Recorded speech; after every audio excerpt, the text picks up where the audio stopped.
Herbal hair ಆಯಿಲ್ನ ಹೇಗೆ prepare ಮಾಡ್ತಿದ್ದೀನಿ ಅಂತ ತೋರಿಸ್ತಿದ್ದೀನಿ. ಈ ಆಯಿಲ್ನೇ ಬಂದ್ಬಿಟ್ಟು ನಾನು ನನ್ನ ಬೇಬಿಗೂ ಯೂಸ್ ಮಾಡ್ತಾ ಇರೋದು. ಆ್ಯಂಡ್ ನಾನು ಇದನ್ನೇ ಯೂಸ್ ಮಾಡ್ತಿರೋ. ಡೆಲಿವರಿ ಆದ ನಂತರ ಅಂತೂ ಸಖತ್ತು ಹೇರ್ ಫಾಲ್ ಆಯಿತು. ಈ ಆಯಿಲ್ ಯೂಸ್ ಮಾಡಿದ್ಮೇಲೆ ಬಂದ್ಬಿಟ್ಟು ಹೇರ್ ಫಾಲು ಕಂಟ್ರೋಲ್ ಆಯಿತು ಆ್ಯಂಡ್ ಬೇಬಿ ಹೇರ್ಸ್ ಎಲ್ಲ ಚೆನ್ನಾಗೇ ಹೇರ್ ಗ್ರೋತ್ ಆಯಿತು.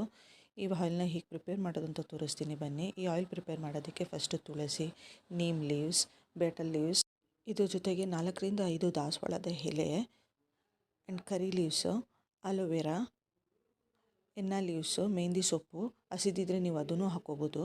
ಆ್ಯಂಡ್ ಹೈಬಿಸ್ಕಸ್ ಫ್ಲವರು 2 to 3 ಡೇಸಿಂದ ಕಲೆಕ್ಟ್ ಮಾಡಿಟ್ಟಿದ್ದೆ. ಆ್ಯಂಡ್ ದೆನ್ ವೆಟ್ಟಿವೇರ್ ಅಂತ ಇದನ್ನು ಆಯುರ್ವೇದಿಕ್ ಶಾಪಲ್ಲಿ ಕೇಳಿದ್ರೆ ಸಿಗುತ್ತೆ.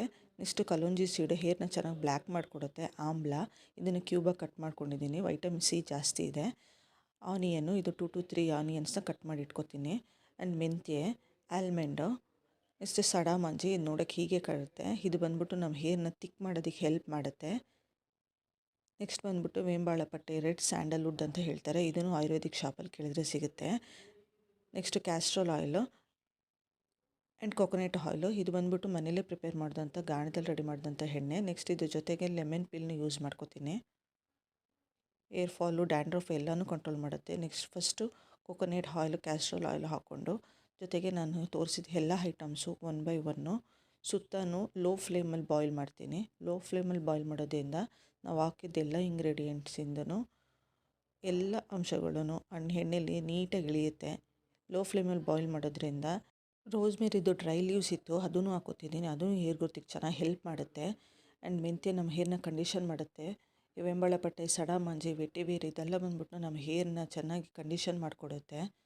ಆ್ಯಂಡ್ ಇದನ್ನೆಲ್ಲ ಒಂದು 15 ಮಿನಿಟ್ಸ್ ನಾವು ಬಾಯ್ಲ್ ಮಾಡಬೇಕು. ಒಂದು 15 ಮಿನಿಟ್ಸ್ ಬಾಯ್ಲ್ ಮಾಡಿದ್ಮೇಲೆ ಈ ಥರ ಇರುತ್ತೆ. ಆ್ಯಂಡ್ ಇದನ್ನು ನಾವು ಹಾಗೆ ಬಿಟ್ಬಿಡಬೇಕು. ನೆಕ್ಸ್ಟ್ ಡೇ ಬಂದು ನೋಡೋಣ.